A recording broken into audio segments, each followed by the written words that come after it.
반갑습니다. 박세윤 세무사입니다. 오늘부터 연말정산 끝장내기 2020년 강의를 시작하도록 하겠습니다. 제가 처음으로 유튜브 시작했을 때 올렸던 강의가 이제 2019년 연말정산 끝장내기 1강 2강의였는데 제가 어느덧 이제 거의 1년을 유튜브 하면서 구독자 여러분들의 구독과 좋아요 덕분에, 구독과 좋아요는 사랑이죠.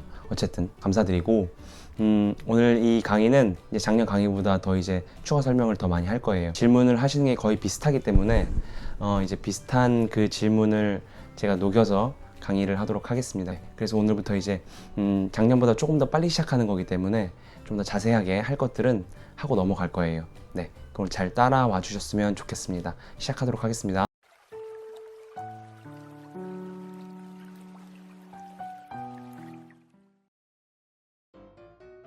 자, 바로 시작하도록 하겠습니다. 연말정산 끝장내기.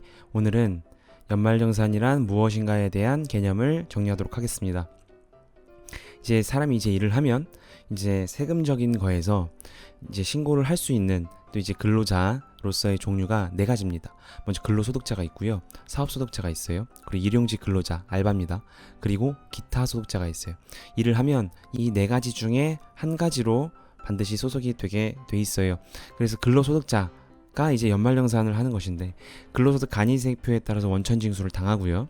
그리고 중도 퇴사하거나 아니면 퇴사하지 않고 12월 31일까지 근무를 했다. 그러면 차기 2월에 연말정산을 하고요. 그리고 매월 4대 보험료를 뗍니다. 근데 이제 이 강의에서 이제 공부할 거는 이 두 가지예요. 원천징수랑 연말정산입니다. 이 두 가지를 오늘 이해하시면 오늘 연말정산이 무엇인지는 완벽하게 이해하시는 겁니다. 자, 그래서 소득세입니다. 연말정산도 누구라 그랬어요? 지금 근로소득자가 하는 거죠. 근로소득자가 하는 게 연말정산인데, 그 근로소득자도 우리나라 개인이죠. 그렇기 때문에 일정 기간 동안 개인이 얻은 소득을 과세를 하는 거예요, 소득세가. 그래서 이자, 배당, 사업, 근로연금, 기타, 퇴직, 양도 총 8가지가 소득세에서 나열이 돼 있습니다. 그 중에서 이제 2배사 근년기 이 6가지가 종합소득세예요. 그래서 연말정산이라는 이 종합소득세 안에 포함이 되어 있는 겁니다. 종합소득세 신고의 종류 중에서 한 가지라고 보면 돼요. 오히려 연말정산이 예외예요. 원래는 원칙적으로는 5월 31일까지 이제 신고를 하는 것인데 연말정산 2월에 정산이 되죠. 그쵸? 이제 오늘 그것을 볼 겁니다. 자, 그래서 연말정산을 알기 위해서는요, 일단 소득세 과세 방법을 알고 넘어가야 돼요. 질문을 많이 하셔서 전체 다 이제 보겠습니다. 이 소득세 과세 방법은 종합과세랑 분류과세, 분리과세 이 세 가지 중에서 한 가지 방법으로 이제 과세가 되는 것인데, 분류랑 분리가 있죠. 다른 겁니다. 그리고 종합과세는 뭐냐? 이자, 배당, 사업, 근로연금, 기타 이 6가지를 합쳐서 소득세 신고를 하는 거예요. 여기 근로소득이 있죠. 그리고 분류과세는 퇴직, 양도고요. 지금 이런 거 볼 게 아니니까 분리과세는 예외사항으로 이제 좀 이따 배울 그 원천징수로서 과세가 종결되는 겁니다. 자, 그런데 볼 게 종합과세예요. 종합과세는 이자, 배당, 사업, 근로연금, 기타를 하나의 종합소득 금액으로 만들어서 이제 신고를 하는 거예요. 자, 보면은 이자, 배당, 사업, 근로, 연금, 기타는요, 수익에서 비용을 뺀 것을 소득금액으로 만들어요. 물론 이자랑 배당은 비용이 없습니다. 각각의 소득금액이 나오겠죠. 이 소득금액 이 6가지를 합친 것을 종합소득금액이라고 하고, 그 종합소득금액 안에 이 근로소득이 포함이 되어 있는 겁니다. 그래서 종합소득금액을 신고하는 게 종합소득 신고의 원칙이에요. 그래서 어떻게 신고를 하느냐? 이렇게 신고를 합니다. 종합소득 금액을 만들어서 이 계산 구조를 통해서 이제 결국에는 5월 30일 만약에 성실신고자다 그럼 6월까지 신고를 하는. 자, 이것을 기억해 두시고, 자, 이제 연말정산을 공부하기 위해서 반드시 먼저 선행돼야 될 원천징수에 대해서 공부하겠습니다. 원천징수는요, 이렇게 아까 4가지 중에 하나로 소속이 된다고 했잖아요. 보통은 이제 근로소득자죠. 그리고 사업소득자, 프리랜서도 많아요. 또 일용직 근로자, 알바, 그쵸? 신고 요즘 많이 합니다, 알바도. 그리고 기타 소득자는 많이 적긴 한데 아시는 분들은 아실 거예요. 이 4가지가 이제 소득 귀속자 또는 이제 원천 납세 의무자라고 하는데, 이제 일을 하면요, 이제 소득 지급자, 원천징수 의무자 왼쪽 지금 나와 있죠. 회사나 아니면 개인 같은 경우에는 사장님이죠. 사장님이 이제 원래는 그 노동에 대한 대가를 줄 때 다 주지 않고 일부를 떼서 세무서랑 구청에 미리 내줍니다. 그게 바로 세금을 미리 내준다는 건데, 그래서 회사가 또는 개인 사업자인 경우에는 사장님이 근로자를 대신해서 미리 납부하는 거예요. 요 2가지가 원천징수의 개념입니다. 세금을 그 근로의 대가를 주기 전에 떼서 덜 주고 세금을 대신 신고해주고 납부해주는 거예요. 그렇기 때문에 소득 지급자, 즉 원천징수 의무자는 회사나 이제 사장님 같은 경우에는 하지 않아도 될 일이 더 생긴 겁니다. 그쵸? 이게 원천 징수예요. 자, 근로소득자의 급여 명세서를 보면 한 방에 그게 보입니다. 자, 이제 급여 명세서 이제 표준을 가져온 건데, 자, 이제 왼쪽 이 빨간색이 세전 금액이죠. 원래는 이걸 가지고 연봉 협상을 하겠죠. 그런데 여기서 공제액, 차감액이 있습니다. 먼저 보면은 4대 보험료예요. 그죠? 이 강의에선 볼 게 아니고. 자, 그다음 소득세, 지방소득세죠. 세금입니다. 이게 바로. 그리고 밑에 정산분이 있어요. 이제 정산의 맨 위에 보시면 연말정산분이 있죠. 그쵸? 그게 연말정산이에요. 자, 그래서 공제액을 받고, 그래서 세전 금액에서 공제액 오른쪽 차감액을 빼면 이게 바로 세후 금액이 되는 거예요. 그래서 이 세후 금액이 통장에 찍히는 금액인 것이죠. 자, 그래서 공제액에서 이미 차감이 됐기 때문에 근로자들은 매달 세금을 내고 있는 겁니다. 전혀 느껴지지 않겠지만, 자, 이렇게 해서 받고, 이 원천징수는 이제 예납적 원천징수랑 완납적 원천징수로 나뉩니다. 이게 이제 어떤 이제 소득의 귀속자냐에 따라 달라지는 것인데, 예납은요 미리 납부했다는 거예요. 그쵸? 예납 말 자체가 미리 납부했다는 것이고, 그래서 이것은 기납부, 이거 이제 세법 용어인데 한번 들어보셨으면 좋겠어요. 미리 납부했다는 세액이에요. 그쵸? 그리고 완납적 원천징수는 납부를 완료했다는 거예요. 완납이죠. 그쵸? 원천징수를 통해서 세금이 납부가 완료가 된 거예요. 그쵸? 이게 분리과세입니다. 아까 소득세 세 가지 방법이 있다고 했잖아요. 과세 방법. 그 중에 오른쪽 맨 마지막 거였어요. 그래서 이 예납적은요, 이자 배당 사업 근로연금 기타를 종합소득금액으로 합쳐서 신고를 한다고 했죠. 2020년 5월 30일에 법인세는 3월이고 개인은 5월입니다. 이 계산 구조를 통해서 세금을 나오는 건데, 이 예납적 원천징수는 미리 뗀 거라 그랬잖아요. 어디 있어요? 그래서 이 기납부세액이 있는 겁니다. 이 기납부세액이 들어가서 그 위에 바로 있는 총결정세액이랑 비교를 통해서 5월에 이제 더 내면 더 내야 되고, 아니면 더 기납부세액을 냈다 그럼 환급을 받는 거예요. 그쵸? 이게 바로 소득세 신고예요. 자, 그리고 완납적 원천징수는 이제 납부가 완료된다고 했죠. 그렇기 때문에 이 원천징수로서 세금을 내기 때문에 따로 나중에 신고를 할 필요가 없는 거예요. 그래서 근로소득자다, 그럼 예납적 원천징수입니다. 원천징수를 매달 띄더라도 세금 신고를 해야 되는 것이고, 그 다음에 일용직 근로자, 알바 같은 경우에는 완납적 원천징수예요. 그래서 알바들은, 일용직 단기 알바들은 세금 신고를 할 필요가 없어요. 그냥 이렇게 떼고 끝이 나는 겁니다. 자, 이렇게 해서 원천징수에 대해서 공부를 했습니다. 그래서 잠깐 보면 이 회사나 대표님들은 이런 신고서를 통해서 이제 매달 신고를 해요. 모르시겠지만 그 일하시는 분들은 매월 다음 달 10일까지 신고 납부를 해야 되고, 반기면 반기에 그 다음 달 10일 7월이랑 1월에 신고 납부를 해야 됩니다. 원래는 소득세는 이렇게 신고를 해야 됩니다. 2020년 5월 31일에 예납적 원천징수 지금 근로자들 거 보고 있는 거잖아요. 그래서 기납부세액이랑 비교를 하는 것인데, 자, 만약에 그 근로소득만 있거나 아니면 수합소득도 연말정산 대상이 있거든요. 요것만 있다. 오른쪽과 같이 계산하는 것이 아니라 이 근로소득만을 가지고 2월 급여에서 정산을 하는 거예요. 그쵸? 그것은 근로자들이 하는 것이 아니고, 아까 연말정산이나 원천징수는 회사나 그 개인 사장님이 해주시는 겁니다. 그래서 2020년 2월 28일에 자, 총급여액을 가지고 하는 거예요. 마찬가지로 원천징수 이 기납부세액에서 당연히 빠지는 것이고, 그래서 2월 급여에서 정산이 되는 겁니다.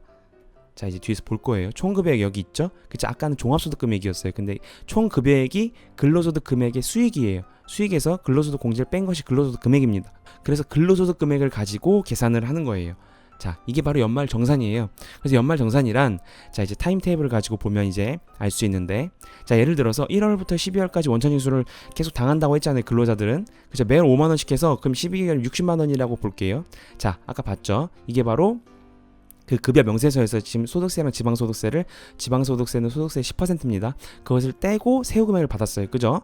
자, 이렇게 되면 2020년 이제 내년 2월 28일에 계산을 하는 겁니다. 총 급여액에서 근로소득 공제를 빼고 근로소득을 만들어서 거기 종합소득 공제를 빼죠. 그래서 과세 표준을 만들고 세율을 곱해서 산출세액이 나오면 거기서 세액 공제를 빼면 총 결정세액이 나와요. 이게 바로 이제 1년간 토탈 이 근로자가 내야 되는 총 결정액이 되는 것입니다. 그런데 거기서 기납부세액, 그쵸? 원천징수 이제까지 60만 원 당했죠. 그과 비교를 해서 환급이냐 아니면 더 내야 된다. 그러면은 더 내야 되는 것이죠. 자, 이제 뒤에서 볼 거예요, 계속.